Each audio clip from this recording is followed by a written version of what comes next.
This is my great uncle, my father's father's younger brother. His name was Joe McKenna. He was a young husband and a semi-pro basketball player and a fireman in New York City. In 1938, on one of his days off, he elected to hang out at the firehouse.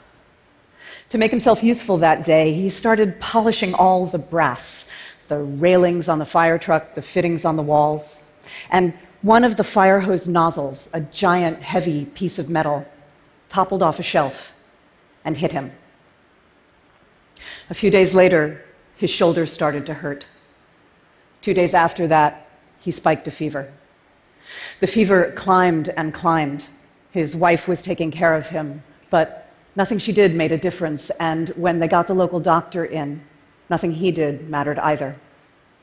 They flagged down a cab and took him to the hospital. The nurses there recognized right away that he had an infection, what at the time they would have called blood poisoning. And though they probably didn't say it, they would have known right away that there was nothing they could do. There was nothing they could do because the things we use now to cure infections didn't exist yet. The first test of penicillin, the first antibiotic, was 3 years in the future. People who got infections either recovered, if they were lucky, or they died. My great-uncle was not lucky. He was in the hospital for a week, shaking with chills, dehydrated and delirious, sinking into a coma as his organs failed. His condition grew so desperate that the people from his firehouse lined up to give him transfusions, hoping to dilute the infection surging through his blood. Nothing worked. He died. He was 30 years old. If you look back through history, most people died the way my great-uncle died. Most people didn't die of cancer or heart disease, the lifestyle diseases that afflict us in the West today. They didn't die of those diseases because they didn't live long enough to develop them. They died of injuries, being gored by an ox, shot on a battlefield, crushed in one of the new factories of the Industrial Revolution, and most of the time from infection, which finished what those injuries began. All of that changed when antibiotics arrived. Suddenly, infections that had been a death sentence became something you recovered from in days. It seemed like a miracle. And ever since, we have been living inside the golden epoch of the miracle drugs. And now, we are coming to an end of it. My great-uncle died in the last days of the pre-antibiotic era. We stand today on the threshold of the post-antibiotic era, in the earliest days of a time when simple infections, such as the one Joe had, will kill people once again. In fact, they already are. People are dying of infections again because of a phenomenon called antibiotic resistance. Briefly, it works like this. Bacteria compete against each other for resources, for food, by manufacturing lethal compounds that they direct against each other. Other bacteria, to protect themselves, evolve defenses against that chemical attack. When we first made antibiotics, we took those compounds into the lab and made our own versions of them. And bacteria responded to our attack the way they always had. Here is what happened next. Penicillin was distributed in 1943, and widespread penicillin resistance arrived by 1945. Vancomycin arrived in 1972, vancomycin resistance in 1988. Imipenem in 1985, and resistance to it in 1998. Daptomycin, one of the most recent drugs, in 2003, and resistance to it just a year later in 2004. For 70 years, we played a game of leapfrog. Our drug, and their resistance, and then another drug, and then resistance again. And now the game is ending. Bacteria develop resistance so quickly that pharmaceutical companies have decided making antibiotics is not in their best interest.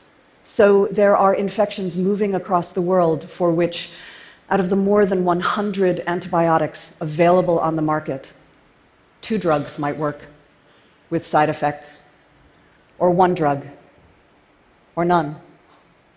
This is what that looks like. In 2000, the Centers for Disease Control and Prevention, the CDC, identified a single case in a hospital in North Carolina of an infection resistant to all but 2 drugs. Today, that infection, known as KPC, has spread to every state but 3, and to South America, Europe, and the Middle East. In 2008, doctors in Sweden diagnosed a man from India with a different infection, resistant to all but 1 drug that time. The gene that creates that resistance, known as NDM, has now spread from India into China, Asia, Africa, Europe, and Canada, and the United States. It would be natural to hope that these infections are extraordinary cases. But in fact, in the United States and Europe, 50,000 people a year die of infections which no drugs can help. A project chartered by the British government, known as the Review on Antimicrobial Resistance, estimates that the worldwide toll right now is 700,000 deaths a year. That is a lot of deaths. And yet, the chances are good that you don't feel at risk, that you imagine these people were hospital patients in intensive care units or nursing home residents near the ends of their lives, people whose infections are remote from us, in situations we can't identify with. What you didn't think about, none of us do, is that antibiotics support almost all of modern life. If we lost antibiotics, here's what else we'd lose. First, any protection for people with weakened immune systems, cancer patients, AIDS patients, transplant recipients, premature babies. Next, any treatment that installs foreign objects in the body, stents for stroke, pumps for diabetes, dialysis, joint replacements. How many athletic baby boomers need new hips and knees? A recent study estimates that without antibiotics, 1 out of every 6 would die. Next, we'd probably lose surgery. Many operations are preceded by prophylactic doses of antibiotics. Without that protection, we'd lose the ability to open the hidden spaces of the body. So, no heart operations, no prostate biopsies, no cesarean sections. We'd have to learn to fear infections that now seem minor. Strep throat used to cause heart failure. Skin infections led to amputations. Giving birth killed in the cleanest hospitals almost 1 woman out of every 100. Pneumonia took 3 children out of every 10. More than anything else, we'd lose the confident way we live our everyday lives. If you knew that any injury could kill you, would you ride a motorcycle? Bomb down a ski slope? Climb a ladder to hang your Christmas lights? Let your kid slide into home plate? After all, the first person to receive penicillin, a British policeman named Albert Alexander, who was so ravaged by infection that his scalp oozed pus and doctors had to take out an eye, was infected by doing something very simple. He walked into his garden and scratched his face on a thorn. That British project I mentioned, which estimates that the worldwide toll right now is 700,000 deaths a year, also predicts that if we can't get this under control, by 2050, not long, the worldwide toll will be 10 million deaths a year. How did we get to this point, where what we have to look forward to is those terrifying numbers? The difficult answer is we did it to ourselves. Resistance is an inevitable biological process, but we bear the responsibility for accelerating it. We did this by squandering antibiotics with a heedlessness that now seems shocking. Penicillin was sold over the counter until the 1950s. In much of the developing world, most antibiotics still are. In the United States, 50% of the antibiotics given in hospitals are unnecessary. 45% of the prescriptions written in doctors' offices are for conditions that antibiotics cannot help. And that's just in healthcare. On much of the planet, most meat animals get antibiotics every day of their lives, not to cure illnesses, but to fatten them up and to protect them against the factory farm conditions they are raised in. In the United States, possibly 80% of the antibiotics sold every year go to farm animals, not to humans, creating resistant bacteria that move off the farm, in water, in dust, in the meat the animals become.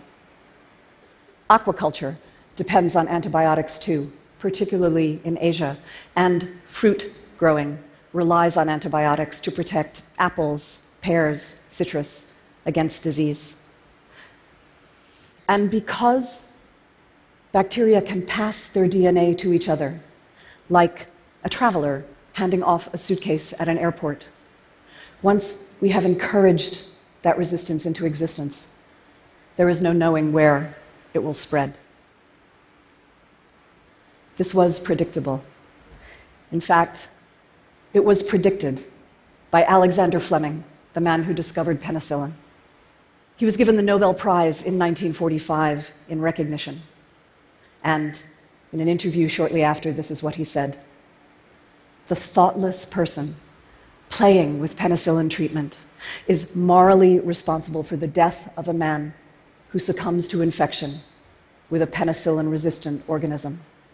He added, "I hope this evil can be averted." Can we avert it? There are companies working on novel antibiotics, things the superbugs have never seen before. We need those new drugs badly. And we need incentives, discovery grants, extended patents, prizes to lure other companies into making antibiotics again. But that probably won't be enough. Here's why. Evolution always wins. Bacteria birth a new generation every 20 minutes. It takes pharmaceutical chemistry 10 years to derive a new drug. Every time we use an antibiotic, we give the bacteria billions of chances to crack the codes of the defenses we've constructed. There has never yet been a drug they could not defeat. This is asymmetric warfare. But we can change the outcome. We could build systems to harvest data to tell us automatically and specifically how antibiotics are being used.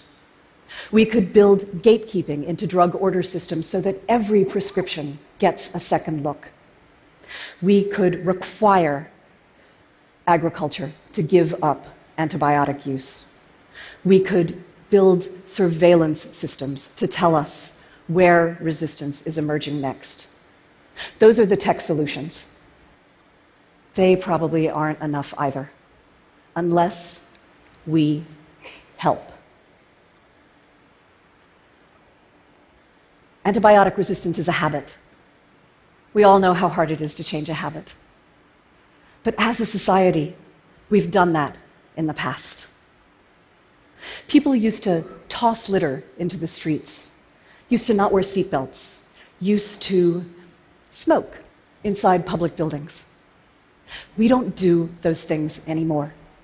We don't trash the environment or court devastating accidents or expose others to the possibility of cancer because we decided those things were expensive, destructive, not in our best interest. We changed social norms. We could change social norms around antibiotic use too. I know that the scale of antibiotic resistance seems overwhelming. But if you've ever bought a fluorescent light bulb because you were concerned about climate change, or read the label on a box of crackers because you think about the deforestation from palm oil, you already know what it feels like to take a tiny step to address an overwhelming problem. We could take those kind of steps for antibiotic use too. We could forego giving an antibiotic if we're not sure it's the right one. We could stop insisting on a prescription for our kids' ear infection before we're sure what caused it. We could ask every restaurant, every supermarket, where their meat comes from. We could promise each other never again to buy chicken or shrimp or fruit raised with routine antibiotic use. And if we did those things, we could slow down the arrival of the post-antibiotic world. But we have to do it soon. Penicillin began the antibiotic era in 1943. In just 70 years, we walked ourselves up to the edge of disaster. We won't get 70 years to find our way back out again. Thank you very much.